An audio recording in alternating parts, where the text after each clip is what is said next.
Hey guys, I'm Bryce Sherbach, and welcome to Local Flavors in Prescott, Arizona. There are no interstates really to Prescott, so in order to get here, you kind of have to want to come here, which is probably why everybody, for the most part, seems to be in a pretty good mood almost all the time. The city of Prescott sits at a mile above sea level, so while it's definitely a desert town, I mean, you are in Arizona, it's going to be much cooler than Phoenix and even Sedona. Flagstaff sits a little bit higher, and actually, there are some amazing views of Flagstaff from a lot of different parts around the city. Prescott has 450 miles of trail in and around the town, and that doesn't include some of the stuff that's nearby.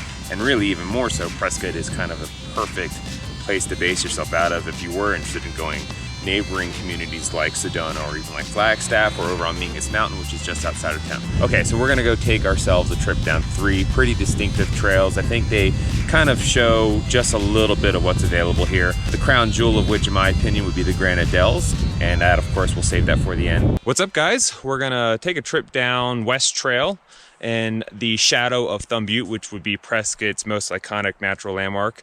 We're at an intersection right now. To my left is Firewater, which would be another trail I would suggest you consider. This is a predominantly cross-country centric trail network. From here on out, it'll be pretty rocky, quick, very loose corners. Lots of really fun, high-speed, chunky sections that can push your bike a bit, but there's almost always a go-around as well if you're not comfortable with that stuff. Okie dokie. Like I said, keep your speed and check so that you're not staring down your front wheel. Plenty of cool opportunities.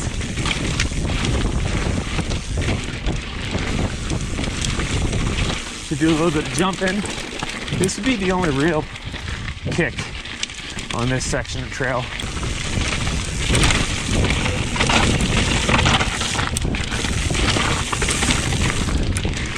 Go right over cactus there.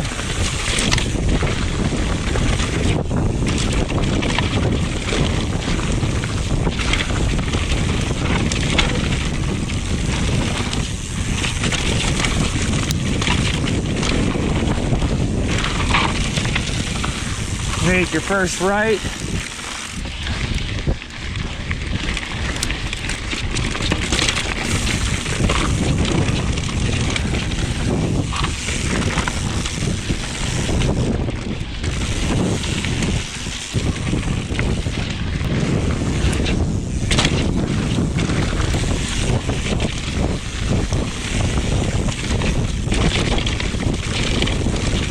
There you go.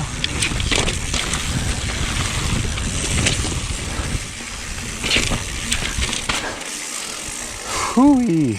All right, so we're about to drop down the Wolverton Trail here above Prescott in Arizona. It's a really awesome day in April. Right now at about 6,800 feet, and this trail will take us down close to 1,300 over the next 4 miles. So we're gonna drop about 4 miles from this point of the trail.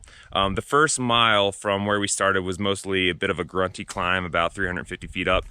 There's a little bit of pedally and a touch of climbing towards the bottom of this. We shuttled from Aspen Creek, which is definitely something I think a lot of people do. This is a really scenic trail. I don't think that there's anything too technically taxing about it. It doesn't ever really get steep. I think over the course of 4 miles, dropping 1,300 feet keeps it pretty consistent in terms of pitch, but there's a lot of really cool loose corners, a few places to hop around on, but most of all, it's just you can kind of go as fast as you want, and it's beautiful the whole time. Okay, here we go.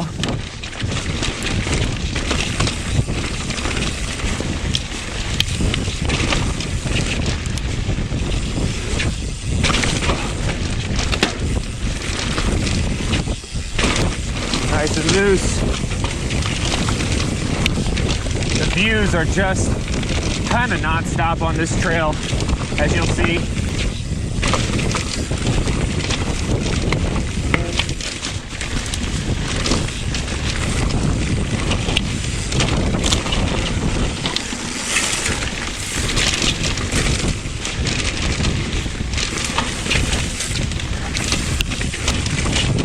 A little bit of chunk here, play on. This is a really pedally trail, even for Going downhill. It's kind of the flavor of the town.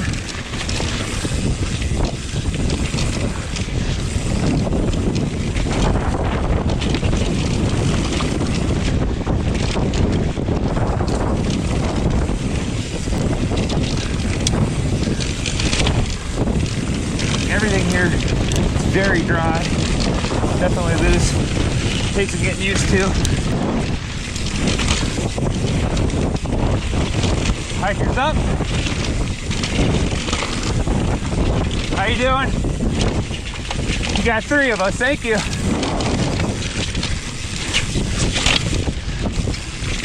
Couple little rock stops over here.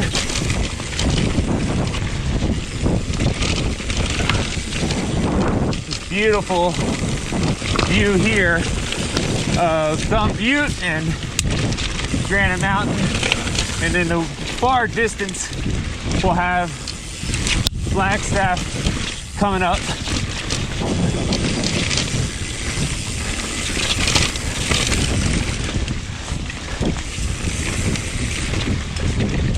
Bit of a fire ravaged section here.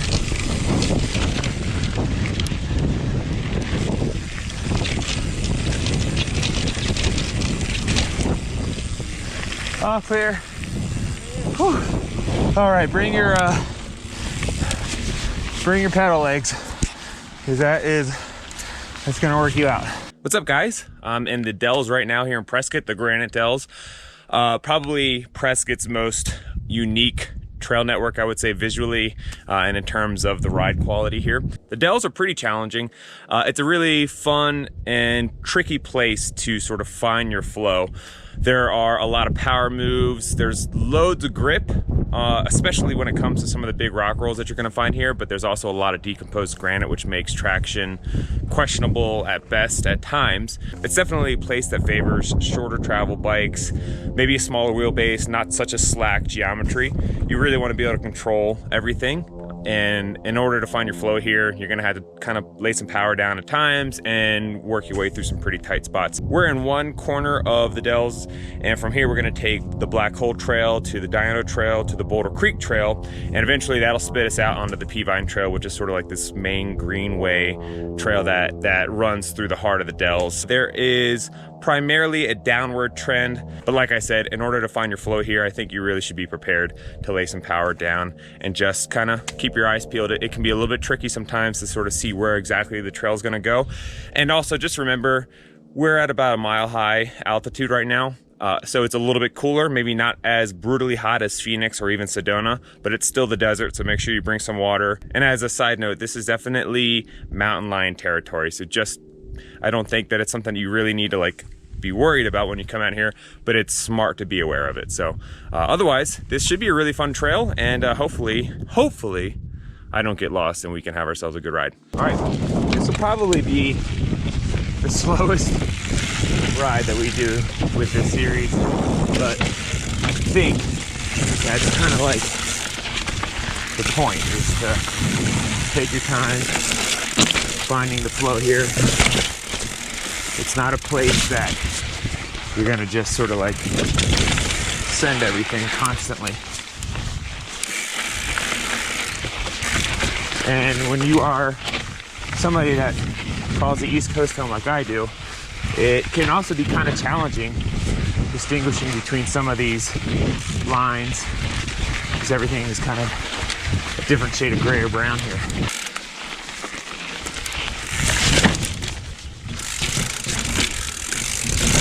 Nice little alt line to the left there.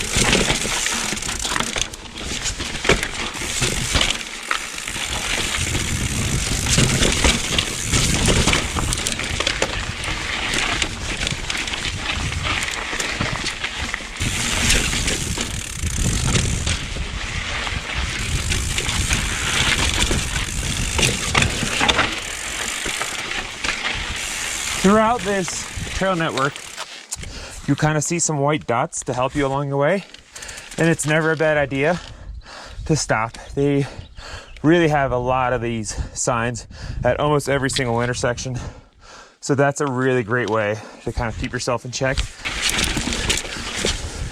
Just pay attention to the signs they have here, and you will be a-okay.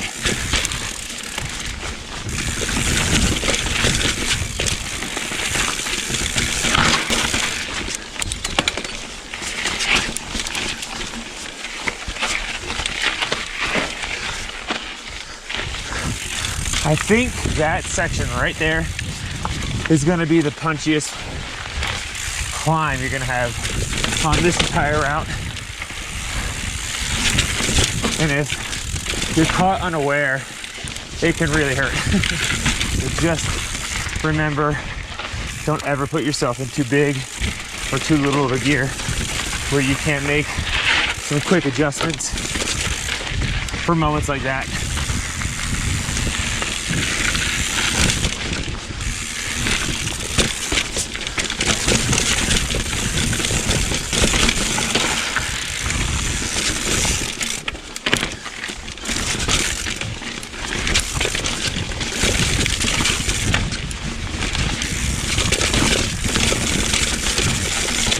It's so rewarding riding a place like this, even if it's out of your comfort level, and just to piece it together, to find that flow, it's awesome. So again, give this place, you have to kind of check this place out when you come to Prescott. If there's one spot, I would recommend this one. But thanks for joining me, guys. Hopefully you enjoyed that. Come see it for yourself.